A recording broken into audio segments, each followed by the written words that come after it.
mbokk yi asalaamaaleykum ñu ngi leen di sant bu baax di leen gërëm yéex kon tardement bi ñu ngi ciy jégalu bu baax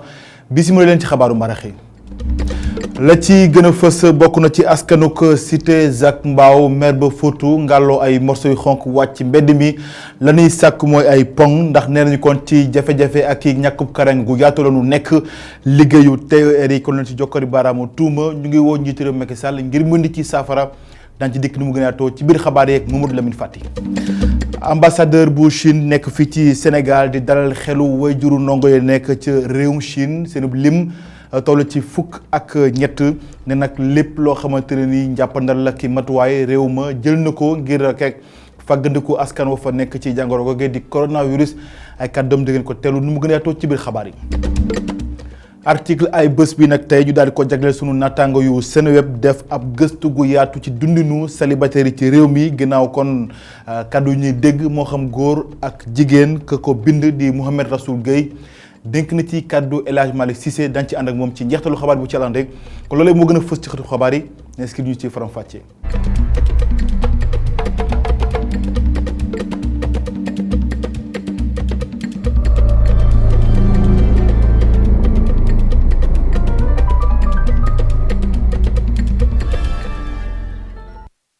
mbokk yi asalaamaaleykum ñu ngi leen di sant bu baax di leen gërëm rafetlu ànd beeg ñun ci ITV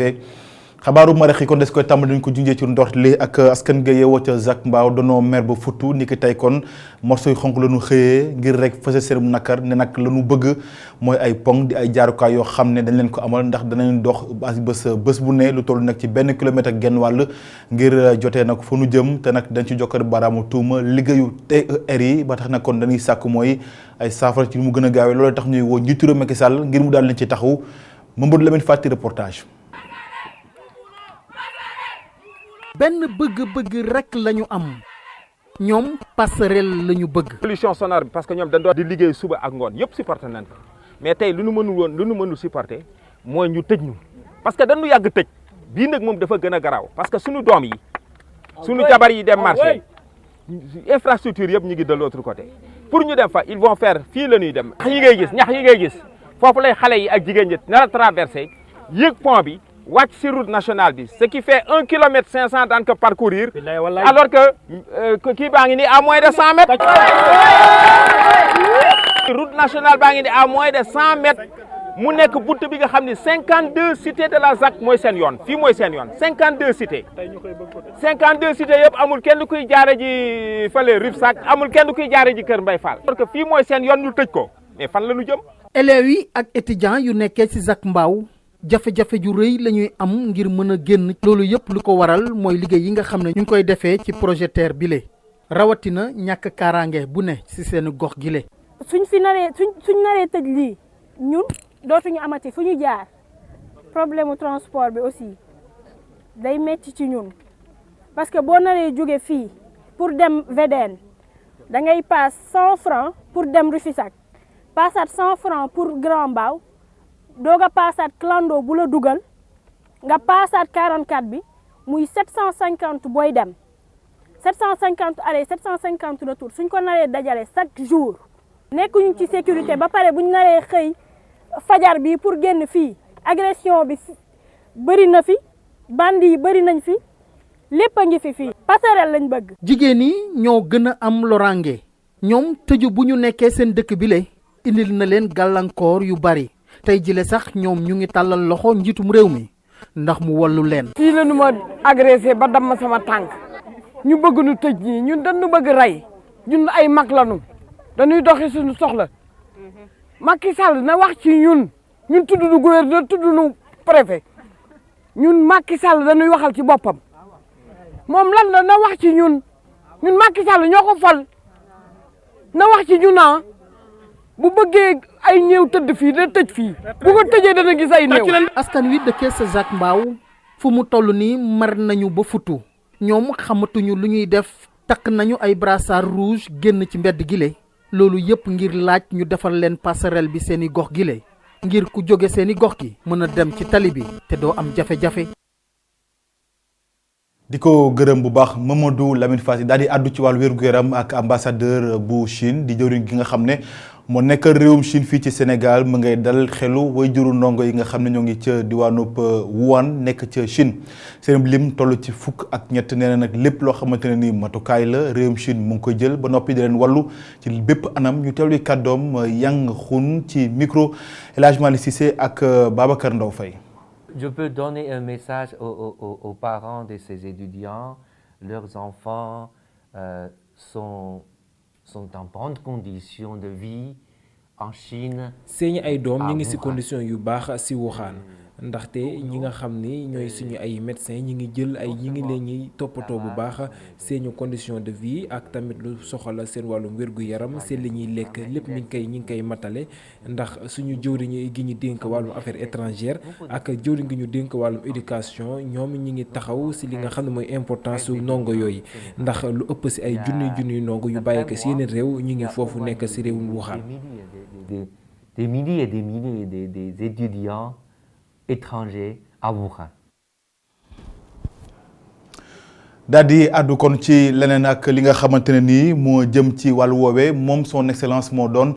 kon danañu waxtaan bi nga xam ne kon sekk nañ ko ak moom El Hadj Malick Cissé ak Babacar Ndaw Faye mën ngeen ko seetaan juróom-ñetti waxtu bu tegalee fanweeri simili ci ITV des ba tey ci boobu la mbir ak matukaay yi nga xam ne port autonome bu Ndakaaru jël na ko kii di Aboubacry Sadikh Bèye njiitu port moo ko daal di xamle ne nag lépp lu jëm ci wàllu woowee kon matériel nañ ko ngir rek fàggandiku askan wi ci li nga xam ne moom mooy coronavirus moom nag jàpp na ni tamit bateau sax yi nga xam ne bitim réew lay jógee ñëw fii ci réew mi itam danañ ko ceytu bu baax la taamu yegg ci port autonome bu Ndakaaru Aboubacry Sadikh Bèye ñu teewli kàddoom ci micro Mortala Anne ak Sidi Niang.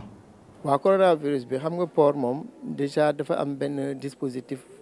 boo xam ne bu dul dara sax dañ ko lal foofu ce qui fait que yu mel nii duñu bett xanaa li nga xam ne xamuñu ko moo tax ñi ngi lëkkaloo ak ministère de la santé et action sociale pour mu gën ñu jox ay digtal ñu boole ko ak li ñuy def fi mu nekk nii mais port de Dakar moom mën naa leen wax ne pare na ci xeex bi fi mu nekk nii bateau yi nga xam ne ci zone yooyu lay jógee yëpp balaa ñuy dugg ci port bi dinañ leen gàttandu seet leen ak yeneen service yi ñu àndal yëpp donc côté boobu donc xel yi mën na dal. ginnaaw port bu Ndakaaru diwaanu Fuladu itam jël nañ seen matuwaay ki nga ko xamle mooy Yaya Baldé moom mooy médecin chef bu Fuladu loolee nag ne jàngoro gi wattu nañ ci askan wi bu baax waaye itam lépp loo xamante ne ni xeex la ci nag ñi nga xam ne kon dañuy ñàkk seen bakkan di tuut tànk laataa ñuy juddu lépp loo xamante ne matuwaay jël nañ ko te nag lu jëm ci wàllu wér-gu-yaram gi lépp loo xamante ni itam ay jumtuwaay la jot nañ ko yeesal waaye itam fexe ba mu doon lu mucc ayib ngir rek dalal xelu askan wi ci lépp lu jëm ci wàllu woowee ñu teewli kàddoom Yaya Baldé ci micro Seydou Diatta. que fu mu ne nii région de Kolda comme yeneen région Sénégal yëpp taxaw tem pour mën a surveiller évolution coronavirus bi ministère de la santé joxe na jumtuwaay yëpp déjà fiche technique yi nga xam ne jot nañ ko gox-goxaan yu gën a sore infirmier yu gën a sore ñëpp am nañ ci outils yooyu ñu ngi aussi positionné yëpp ci frontières yi xam nga ni Kolda dafa nekk région xam ne dafa nekk frontalier ak dëkk yu bëri déjà ñetti dëkk nekk na frontière ak Kolda donc ci frontières yi il faut que ñu surveiller mouvement population yi xam ngeen ni surveillance bu gën a am solo ñu ngi koy def ci frontière aérienne yi ak ci frontière navale yi mais aussi frontière terrestre yi aussi war ñu ko bàyyi dañu war a surveiller lépp luy aller et retour population yi pour ñuy xam kuy dugg ak kuy génn lu ñu gis lu ñu xàmmeewul rek déjà comme ñoom formé nañ leen ñu ne infirmier li ngeen ñu waxoon de daa mel ni kër diw de am na loo xam ne am na ku jógee démb fële ku jógee voyage am na seen benn doom bu demoon fële mu ngi foofu daa mel ni yaramam dafa xaw a tàng ak yooyu donc comité boobu moo ñu alerté parce que yow en tant que agent de santé nekkoo ci biir kër yi donc comité boobu rek moo la mën a dimbale pour wax la lu nekk ci biir kër yi donc comité yooyu mooy suñu prolongement ci biir communauté bi donc noonu nañ koy doxalee mais aussi ñu bañ a créer la panique et la psychose parce que nekkuñu en première ligne. addu ci wàllu njàng meek njàngale mi ak li nga xam ne mooy kuréel yi di SAES ak waa SUDES di kuréel yi nga xam ne kon ñoo nekk ci daara yu kawe yi di leen xeexal ci lépp loo xam ne seen njàmbat la ak seen bielleef ñoom nag ne lu nu bëgg mooy université yi la seen caslaay dëgg ko ñu daal di ko jëmmal rax ci dool yi tamit ginnaaw waxtaan wu nu sekk ngir dex di nga xam ne kon mooy ñi di seen xam-xam yaatu lool ci réew mi ñu doole leen kon seen njukkal ba noppi li seen taxawaay ci réew mi ñu daal leen koy delloo loolee nag mooy seen xememteef ba noppi ne état bu Sénégal nag fi mu ne nii la mu jógte mooy daal di kon méngaleeg université ak entreprise maanaam ab wutukaay xaalis loolu lépp kon ab ndaje lañ ci amal niki tey jii ñu andi ci leeral Cheikh Assane Fall. société bu Sénégal ndax moom léegi lee dafa bañ ti baal lépp loo xam ne ñi am xam-xam dañ koy wax lii de mooy laaj boo xam ne universitaires yi ñoo ngi koy génnee ñenn si ñoom sax jàpp ne mbir mi dafa nekk loo xam ne am na ba noppi. joxuñu ñu cër dañuy wante dëgg joxuñu ñu cër soo taxee dañuy ñëw ñu taxal ne waaye universitaire mooy kan xam nga sénégalais dañuy soofante lu ne. yenn saa yi da ngay jàngale dara wala nga xalaat dara nga bind ko am ay nit yu jógee fële ñoo xam ne xamuñu lu muy liggéey gi di riir ñu ne li nga wax waroo ko wax donc foofu en fait mooy indi yenn saa yi yenn problème yi ñuy am ci liberté académique. lu weesu xoxatal googee xam ne dañ leen koy def mu nekk attente bu njëkk ci liberté académique yi lée beneen laaj taxaw tamit mu jëm ci franchise universitaire yi moom mi xam ne beneen problème la doon na. pour yar leen comme ni ñu waxee ñoom ñu daal di ne léegi béréb bi ñuy jàngale ak dafa gëstu dañ koy séddale mbir mooy ñu mun a jël takk der yi dugal leen foofu heure bu leen neex. wante nag loi bi boo seetee peut-être am na yuñ ci wax a changer parce que boo nee étudiant bi bu nekkee ci campus social bi police mën na fa dugg nu mu ko neexee wante bu nekkee ci campus académique bi police mënu fa dugg nu mu fa nekkee loolu amul sens. ay universitaires yoo xam ne sax ñoom lu ñuy ñaawlu mooy état bi orientation bu yees bu mu bëgg jox université yi le ñoom ñi gis ne employabilité bu ñu bëgg def priorité ci bërëb yooyee nekkul foofu lañ ko war a wutee. soo déggee ñun université bu njëkk mooy jàngale gëstu ak li ñuy war a jox aussi askan wi mooy service communauté si tubaab mais ñoo ni si yokk beneen léegi mooy lu ñu naan employabilité wala maanaam dañu war a former xale yi ndongo yi ba nga xam ne suñu génnee rek mun a liggéey loolu du rôle université loolu rôle école yi la. ci ab panel boo xam ne waa SAES ak waa SUDES taxawal nañ ko ñoom ñoo ngi woo nguur gi mu gën a dooleel lii di universitaires yi mu am te tamit di gën a jàppale ñooñee suñu génnee seeni xalaat ak lu mu wuute ak gis-gisu ñeneen ñu nekk ci biir réew mi le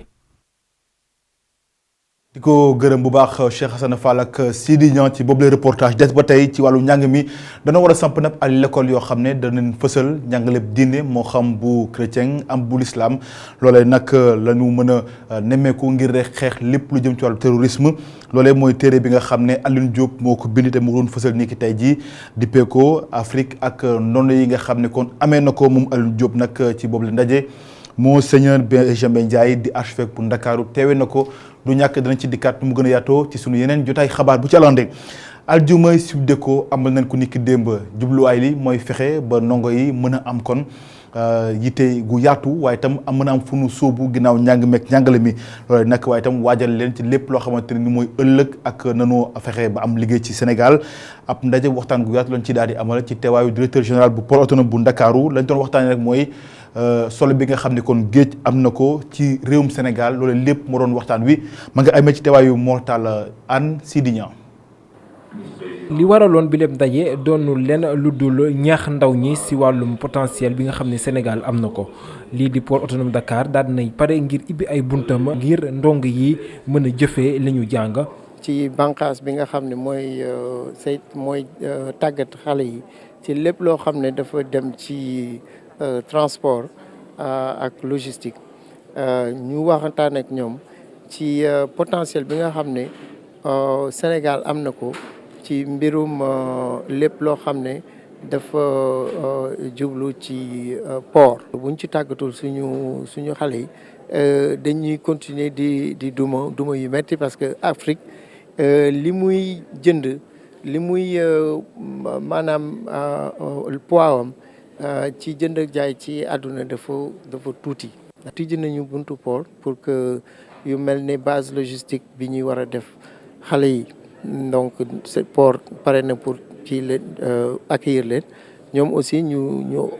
xelal ñu. bi lépp conférence di may ndaw ñi ngir ñu découvrir li nga xam ni mooy wàllum potentiel bi nekk ci diwaanu géej gi ak i tamit feeñal yu bees yi nga xam ni Sénégal am na ko ci wàllum pétrole ak gaz. ajjumay Subdeco li mu wund mooy que Subdeco dafa doon université buy jàngale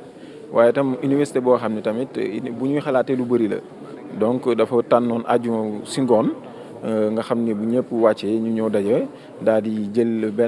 daal di mbébét benn xalaat jëmale ko si réew bi nga xam ni moom la nekk. waaw impact bi c'est simple c'est que ñun école lañ te école boo gis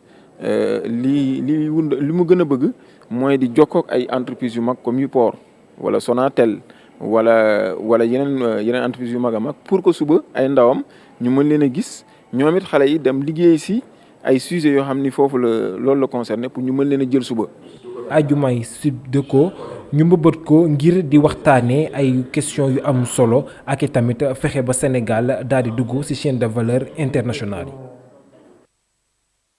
Mor Talla Anne di ko gërëm daal di àdduna ci geneen wala dem bekk dikk bi bu dee nag doon coono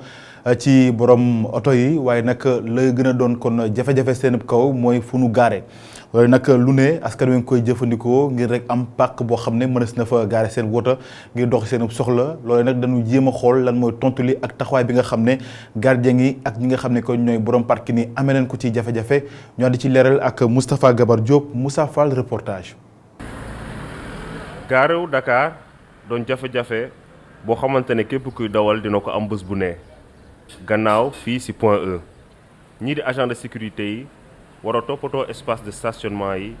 di am jafe-jafe ci seen liggéey bés bu ne. des fois pour ñu fi am droit ba fi gaare sax bu ñëwee dañuy fekk ñin ñi occupé seen place dañ ciy xuloo ak yow dañ ciy wax lu ci neexul fekk ñoom ñoo am tort. au fait li ñuy def muy bu ñu xëyee suba teel dañuy jël ay plomb teg ci parc gi pour tëj ko pour bañ une personne étrangère ñëw gaare si. boo deful panneau bu ñu ñëwee pour gaare pour dugg seen bureau duñ ko mën a def te xam nga nit ki aussi fu mu liggéey rek la mën a gaare waaw ndax boo sa oto boo ko gaaree foo xamante ne gardien bi du ko mën a gis mënu ko surveiller. ñu sukkandikoo ci gardien yi jafe-jafe yu bëri mënoon nañ ko régler ak masla donte ñii di dawal respecter code de la route. am na ñoo xamante ne duñu xool fii garage la wala fii parking la wala kii day ñëw rek moom intérêt boppam daal lay xool buntu garage du ma ko may nit mais yeneen yi moom bu fekkente ne oto bi ne ko fi dans quelques minutes mën na la may nga gaare nga dem def li ngay def taf ñëw demaat amul problème bu fekkente ne gaare woo ci buntu garage bi parce que buntu garage moom du ma ko may nit. beneen problème di ñi nga xamante ne di tabax kër yi du ñu bàyyi xel def fa place su parking. solution yi mooy que société bu nekk à Dakar da nga war a defar say parking ci sa biir service s'il le faut nga am souterrain wala nga am nga aménager benn place boo xamante ne ce sera réservé uniquement pour say parking Sénégal dañuy tabax te duñ ci boole parking. ñu sukkandikoo ci service su mairie bi képp ku am kër mën nga teg balise wala plo ngir mën a am place su parking sa kanamu kër waaye mairie bi day tere ñu tabax blocu ciment ci chaussée bi.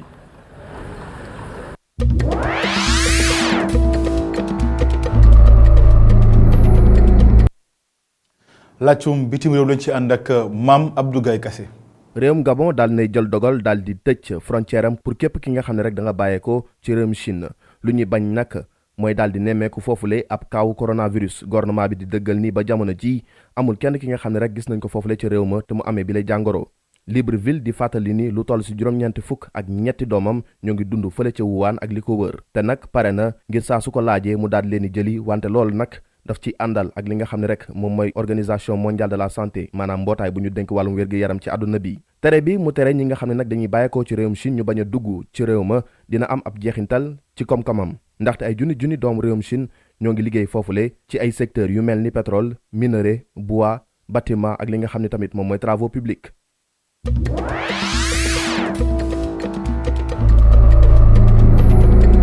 doomu njiitum réew bu Congo Brazzaville moom nag yoon ci réewum France moo ngi koy topp depuis décembre atum 2019 ci affaire bi ñeel bien mal acquis wante nag boobule xibaar ñoo ngi ko fësal ci gaaw gi moom nag dañ ko mettre en examen pour blanchiment de détournement de fonds publics ay këram yu nekk ca Paris ak ca Neuilly yoon daal na ci teg loxoom ci benn rapport bi nga xam ne nag organisation non gouvernementale britannique bi di Global Witness fësal na ko boobule kuréel di toppee doomu Sassou Nguesso bile kër yi dafa daal di luubal juróom fukki millions de dollars maanaam lu toll si fanweeri milliards su suñuy koppar ay atam toll si ñeent fukk ak juróom Denis Christel Sassou Nguesso moom nag depuis 2016 moo nekkoon numéro 2 société nationale bu ñu dénk wàllum pétrole foofu la ca Congo nekkoon na tamit député d'Oyo di ab gox bu nekk ca bët gànnaaru réew ma. l'enquête bi la nag ñoo ngi ko ubbi depuis 2009 gannaaw ba ñetti association daal di déposer ay plainte ñeel famille bile ngir amalin yi nga xam ni jaarul yoon te ñu jàpp ni nag alalu askan wi nan daal di luubal.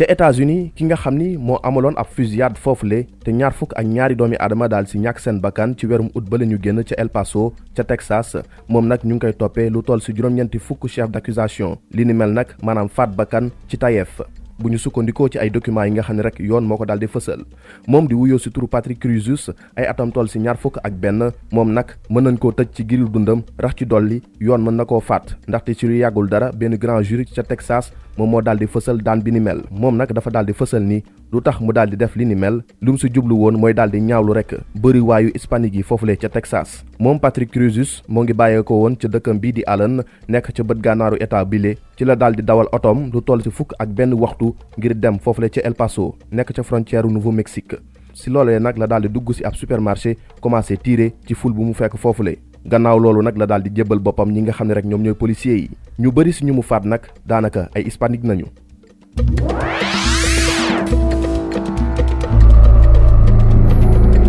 bilan wu épidémie coronavirus bi ca Chine daal dina yéeg jamono ji moo ngi toll si juróom-ñaari téeméer ak ñaar fukk ak ñaari doomi aadama yu si ñàkk seen bakkan su lu yàggul dara nag dina romb li nga xam ne rek moom mooy épidémie SRAS te mu amoon foofule ca réew ma ci atum 2002 jàpp 2003 mujjee law ci àdduna bi wëngal këpp réewum États-Unis tey jii daal nay fësal ab jàppaleem ci réewum Chine ak yeneen réew yi nga xam ne rek jàngoro bile dafa dal seen kaw gannaaw ba njiitum réewam di Donald Trump daal di amalee ab entretien téléphonique ak ki nga xam ni mooy njiitum réew bu Chine ti Xi Jinping moom mi la sax di ko xamal ni nag réewum Chine dina def lépp lu mu mën ngir daal di xeex li nga xam ni moom mooy épidémie bi. ca Genève kuréel bu ñu dénk wàllum wér-gi-yaram ci àdduna bi di OMS daal dinay ñaawlu rek yokk bu ñu yokk yenn matériel yi nga xam ne dafañ koy jëfandikoo ngir mën a fagaru comme yu ci mel ni masque yi ak tamit gants de protection yi te nga xam ne jamono ji seen njëkk dañ ko yokk bu baax a baax. ca atum 2002 jàpp 2003 épidémie respiratoire aiguë sévère ñu gën koo xam ci SRAS te mu bàyyi ko woon foofule ci réewum Chine dafa waroon ci àdduna bi ba faat lu toll ci juróom-ñaari téeméer ak juróom-ñaar fukk ak ñeenti doomi aadama fu mu nekk nii nag ñaari cas rek yi nga xam ne dañoo am coronavirus bi te ñu ñàkk seen bakkan nan daal di nemmeeku ca Hong Kong ak ca Philippines lu toll ci ñetti téeméer ak fanweer ak ñaari contamination yu yees daal nañ koy nemmeeku démb ci àjjuma ji ci fi nga xam ne rek bokkul ci empire du milieu bile loolu nag daal di yóbbu limu réew yi nga xam ne daal nañuy amee jàngoro bi lu toll ci ñaari fukk ak juróom-ñaari réew.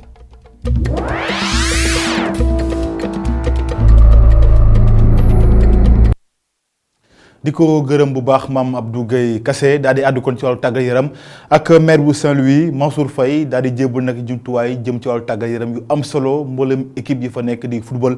loolee nag moo ngi ko amal ne nag daal na ci ba nuy waajal kon lu jëm ci final coupe du maire bi ni ki tey jii jëwriñ ju dénk wàllu tàggat yaram bi dina fa dikk rox ci dool yi sax dana daal di fësal ni lu jëm kon ci stade Maître Babacar Seye dana ci indi yeesal ngir mu doon lu mën a neex a xool waaye itam football gi mën a amee ci nu mu waree ñuy teewli kàddoom moom Mansour Faye ci micro Momar Alice Niang Ale Thiam. fu mu nekk nii lu ma mën a wax tey jii aussi dañuy boole am gan gu rëy bi nga xam ne mooy ñëw présider final bi xam nga ku bàyyi dëkkam ñëw Ndar li day présider final nga nekk ministre des sports nga xam ni peut-être politique la week-end nga am nga bàyyi sa dëkk bàyyi lépp ñëw ni damay présider final coupe du maire du Ndar loolu du lu ndaw loolu honneur la donc ñuy bisimilaal maanaam le ministre des sports Makhtar Ba fi nga xam ne dan dégg naa dana ànd ak même le président de l'ONCAV Amadou Kane ñëw présider la finale de la coupe du maire kooku nag dañ ko war a teeral ka mu ne wan ko ni ko Ndar kat ñun fii dañoo civilisé bu ñuy organiser suñu organisation mooy gën ci organisation yi bu ñuy teeru suñu teer mooy gën ci teeru yi bu ñuy teraanga suñu teraanga mooy ëpp ci teraanga yi loolu nag dafa nekk lu am solo waaye li ñu am ci Makhtar Ba mi nga moom nga xam ne mooy ministre des sports bu ñëwee si dañ ko déglu parce que Ndar xam nañ ni maanaam dëkk sport la basket dañ ci nekkoon position bu am solo football aussi dañ ci nekkoon position bu am solo te Ndar xam nañu stade Maître Babacar Seye stade boobu fu mu nekk nii dañ ko tëj parce que lu ñu war defaraat la damay ñaan bu ñëwee rek dañuy poser question bi Makhtar Ba gëm naa ni message bu muy joxe message bu am solo la parce que message yu ndamu doomu Ndar la message yi ba nga xam ne toute la jeunesse de Saint-Louis moom la ñuy xaar di déglu te bu ñëwee bu neexee la monsieur le ministre Makhtar Ba dana ko wax délivrer message am à l'endroit donc des Saint-Louisiens. daaneel ak article ay bés bi ni mu leen ko junjee ci ndorteel xabaar yi sunu naataango yu Seneweb lañ ko daal di jagleel ginnaaw gëstu gu yàggu nu def ci célibataires yi sërib nekkin ak la ñuy daj ak la ñuy dégg ci kàddu yu ñagas léeg-léeg moo xam góor wala jigéen ko bind nag di sunu naataango Mouhamed Rassoul Gueye sekk na ci waxtaan gu yaatu ak El Hadj Malick Cissé.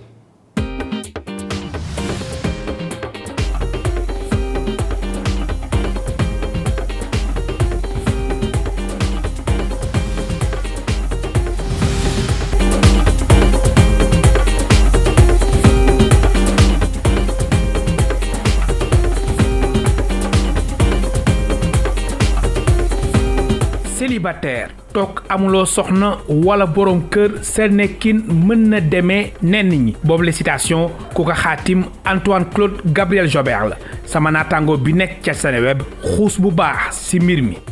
réseaux sociaux tamit daf ci am pàcc bu yaatu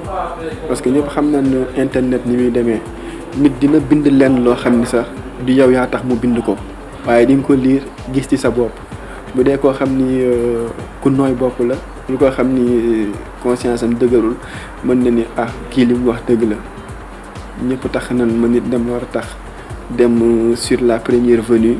jeté entre ses mains bu dee góor la wala bu dee jigéen la sur le premier venu nga ñëw et finalement ngay doog a rendre compte que mariage bu nii lu ñu war a préparer la te loo xam ni da nga war a pare psychologiquement moralement balaa nga ciy dugg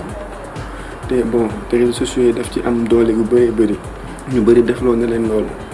stress ak pression sociale am ñu jàpp ni dañu leen di harceler ba ñuy dem ba gaawantu fekk leen. Ablaye Cissé moom bi ñu ñëwee daa mel ni dafa résumé rek que ñi nga xam ni ñoom laa jël pour témoignage li ñu wax c'est-à-dire Ablaye Cissé moom dañuy dëgg la société bi am na ci part de responsabilité le monde virtuel tamit am na ci une part de responsabilité le monde virtuel mooy réseaux sociaux yi ñuy wax muy Facebook WhatsApp Instagram ak yëpp parce que nit di nga ko topp naan ko takkal même bu dee da ngay fo sax affaire yi mën na dem ba nekk buntu xatal harcèlement mel ni yow da nga ko bëgg a pousser pour mu def ko par force moom nag tënkam boo ko bëggee résumé loolu rek la wax. naam sax am na ñu ci jublu tooñ waaye am na ñu dul yam foofu. témoignage mën naa ni juróomi témoignage la te yëpp a bokk li ñuy wax mën naa am c'est-à-dire ñoom ñëpp dañ naan dëgg la boo nekkee célibataire société bi ak le monde virtuel muy internet bi dañu lay liñ naan buntu xatal harcelé naan la célibataire du lii célibataire du lee nii nga war a def en quelque sorte daal dañ lay pousser. dañ lay forcer pour nga dem takki jabar nga rejoindre leen et ci ñi ma toujours ci ñi nga xam ni ñoom laa jot interroger ñoom ñëpp dañ tombé ci piège boobu jël naa ci ñaar ñoo xam ne ay mari lañ divorcé lan kenn ci moom dafa précipité mariage am ci diggu koor parce que yaayam ak gorom ak ndaw si mu doon génn dañ ko doon forcer naan ko di nga tax finalement xamatul fan lay jaar mu tax te amagul engagement te mbëggeel boobu tamit nekk fa woon keneen ki même chose moom pareegul woon pour dund ci néegu sëy waaye yaayam ci boppam moo ko tegoon pression naan ko célibataire gi dañ ci war a génn da nga war a def li da nga war a def li et finalement elle s'est jetée entre ci loxoy koo xam ni mën na am bëggeel bi demee fa noonu moo tax moom mariage am nee na ñaari at rek la jot a duré. nekk célibataire poids psychologique bu diis la moo tax sama naataango bi jàpp ni tey def nànk am na ci solo lu ko mooy rëccu mën na ci am.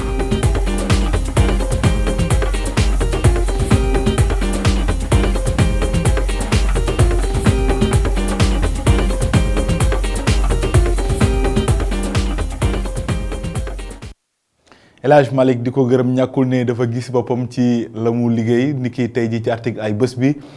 jox ko dox daje samedi biir yu ñëw bu ci àndee ci beneen article ay bés mbokk yi loolu mooy laf laaju xabaaru marax yi sant leen bu baax gërëm leen ci ànd beeg ñun gërëm équipe technique bi ñu àndal ba lépp yemb gërëm leen itam ci seetaan bi 19h45 Adama Anouchka Ba dina fi dëkk yaata leen xabaar ci kàllaama tubaab fii ak boobu ngeen woy dinu topp ci ITV ndax mbiri ngi ci jërë ngeen jëf